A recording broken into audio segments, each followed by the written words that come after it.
This is War Map. Fighting in the forests. On the Lyman front, Russian troops are advancing on the flanks of the eponymous city. Assault groups are mainly moving through the forests, avoiding entering populated areas. Some time ago, Russian units ousted the AFU from positions in the area of the Svyatogorsk railway station. The territory of neighboring Yarovoy is mainly in the gray zone, where infantry groups of both sides are operating. Also, during a series of attacks in December, assault troops pushed the AFU back from the Penkov Yar on the approaches to Lyman itself. The capture of this forest massif will allow the Russian armed forces to establish fire control over the supply routes of Ukrainian formations in the area of Stavki. On the eastern flank, several strongholds in the vicinity of Dubrova have come under the control of Russian units.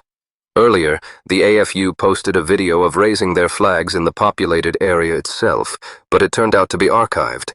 Practically on the entire southern flank of the front, the fighting is concentrated in the massif of the Svyatye Gori Park. This gives Russian troops a certain advantage, as the dense vegetation hides assault groups from AFU drone operators even in winter conditions. The offensive near Volchansk. Units of the North Group are advancing further in the vicinity of the liberated Volchansk, operating in the ruins of border villages and forest strips. The AFU, after transferring reserves to the Kupyansk direction, is experiencing a shortage of personnel, which allows Russian troops to push through its defenses at several points at once.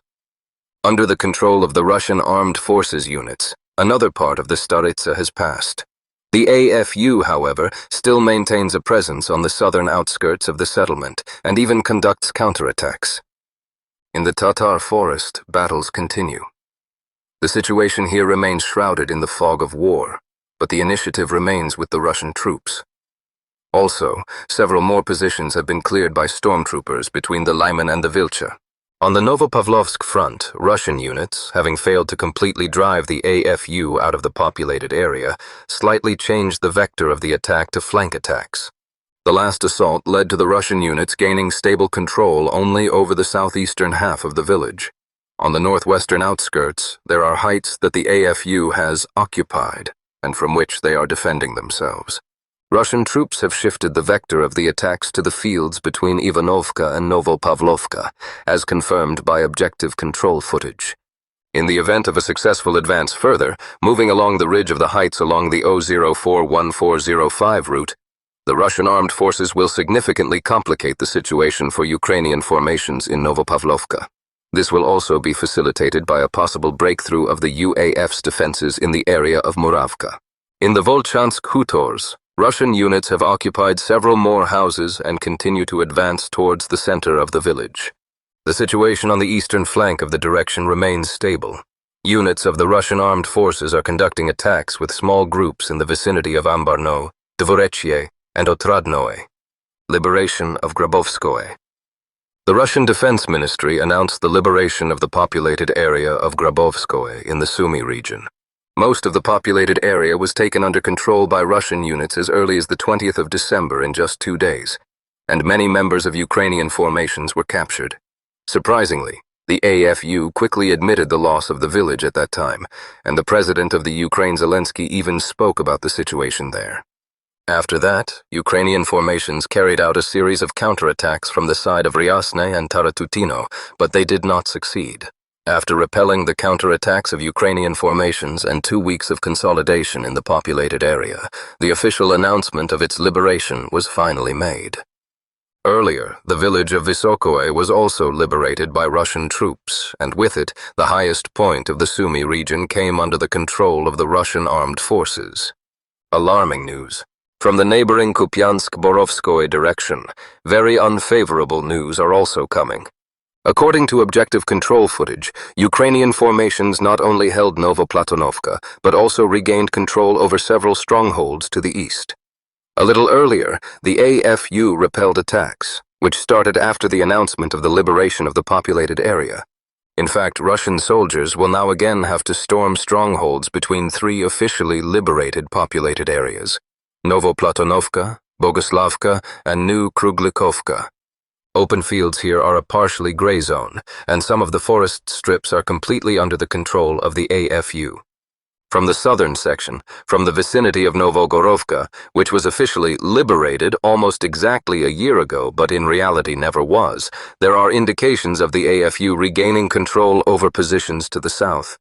The entire Borovskoye direction remains a place where extremely contradictory statements about successes and evidence of successful counterattacks by the AFU are being made, and false statements from here can play an extremely negative role in the successful ongoing offensive on Lyman. What's going on in Kupyansk? The situation on the Kupyansk front continues to be tense. Ukrainian formations are still operating almost throughout the city and are trying to oust Russian units from its northern outskirts. The situation on the eastern bank also remains difficult. Reports about the liberation of the settlement Podoli are not confirmed and are even being refuted from the field. Drones are still operating in groups against the AFU in the vicinity of the settlement. In Kurilovka, Peshanoye and the vicinity also continue to operate Russian drone operators, as there is a high concentration of Ukrainian formations in both settlements. Moreover, there have even been reports of counterattacks by the armed forces of Ukraine on the line Peshanoye-Tabayevka, which are so far contradictory. Despite the start of certain stabilization measures, a significant part of them remains mainly on the internet in the form of the most incompetent anti-crisis measures. Recent statements about Ukrainian formations striking their own mercenaries, although in reality the target was one of the few positions of the Russian armed forces in the city, which was noted by Belarusian Silovik, generally remain beyond the bounds of good and evil and are complete surrealistic nonsense. Until next update. Пиздец. Я ебу, бля. Красочи.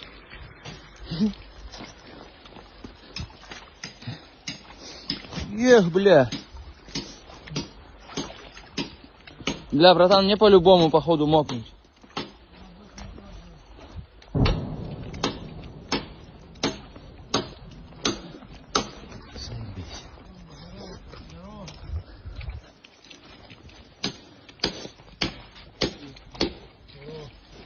Здорово, брат.